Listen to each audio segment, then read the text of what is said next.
family, and friends, we have gathered here today to celebrate the love and commitment between Dan and Joann. Dan, Joann, you have chosen to embark on this journey as partners, equal in love and respect.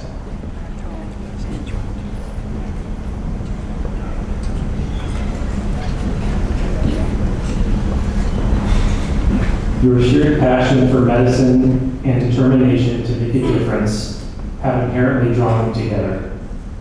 Your tireless efforts to heal and care for others have and will continue to touch countless lives.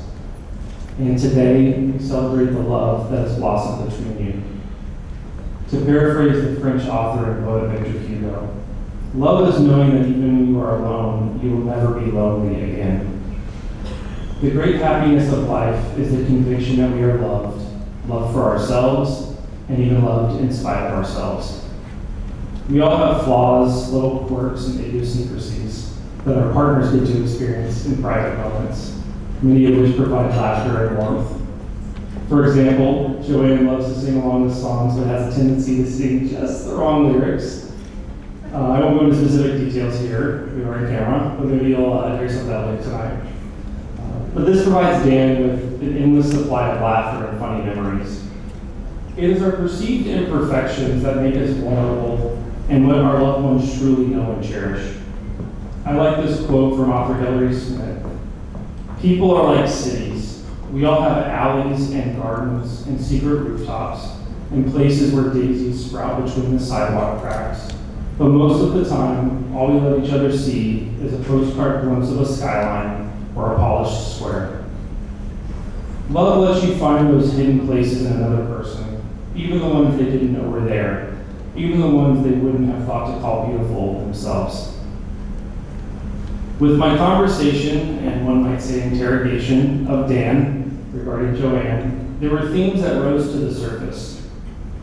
Even from the first time you both met at a local sushi place that you both still frequent, Dan felt a sense of comfort around you, felt that there was little effort needed for conversation as you were easy to talk to. When Dan was asked to describe Joann in one word, he said, extra. But when pressed for 3 words to describe who Joann is at her core, he said genuine, loving, and wonderful. And I think those that have known Joann for a long time or just getting to know her now will agree that those 3 words describe her perfectly. When I asked Joann about describing Dan in 3 words, Joann said patient, supportive, and inspirational. Those words and descriptions of Dan's remarkable character point to what a good spouse and partner he will be. Your undeniable chemistry and shared sense of humor prove that even with very different upbringings, you can find joy, love, and laughter. And as we know, laughter is the best medicine. Don't quote me on that. As you go forward in this marriage, remember always to have a sense of humor. When the challenges of life bring forth obstacles, remember the trust, joy, and laughter that brought you together in the first place. Take the hands of one another. Those sitting next to their spouse or partner, feel free to do the same, holding their hand, while I read a poem from an anonymous author called Blessing of the Hands. These are the hands of your partner, young and strong and full of love, holding your hands as you promise to love each other today, tomorrow, and forever. These are the hands that will work alongside yours as together you build your future.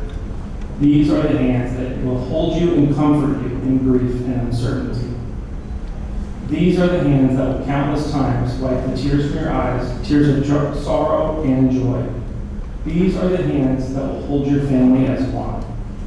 These are the hands that will give you strength. And these are the hands that even when wrinkled and aged, will still be reaching for yours, still giving you the same unspoken tenderness with just a touch. Thank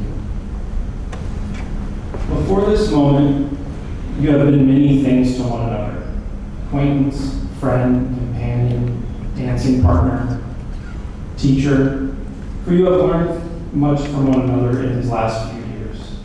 Now you shall say a few words that take you across a threshold of life, and things will never quite be the same between you. after these vows, you shall say to the world, 'This is my husband, and this is my wife.'" Joann, do you take Dan to be your partner, to love him, to honor him, to comfort him, and to keep him in sickness and health for the rest of your lives as long as you both shall live? Dan, do you take Joann to be your partner, to love her, to honor her, to comfort her, and to keep her in sickness and in health for the rest of your lives as long as you both shall live? Joann, please repeat after me. I, Joann, take you, Dan, to be my spouse, best friend, and confidant. To have and to hold from this day forward. For better or for worse, for richer or for poorer. In sickness and in health, to love and to cherish till death do us part. Now, Dan, please repeat after me. I, Dan, take you, Joann, to be my spouse, best friend, and confidant.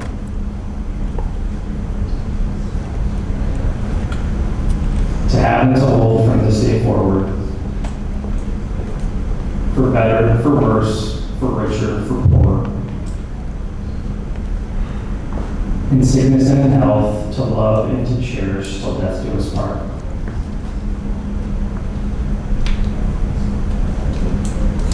May these vows serve as a testament to the love and commitment you have for one another. As witnesses to your marriage, we promise to support you both, encouraging you to thrive individually and as a couple. Now I invite you to exchange rings, symbols of your love and unity.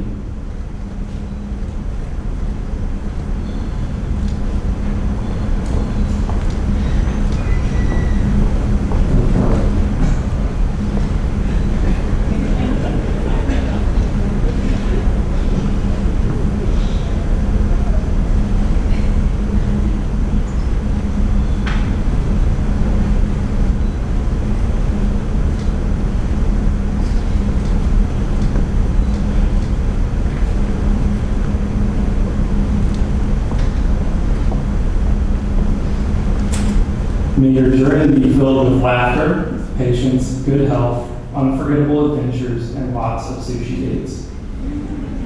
By the power vested in me by the City of New York, I now pronounce you husband and wife. You may kiss the bride.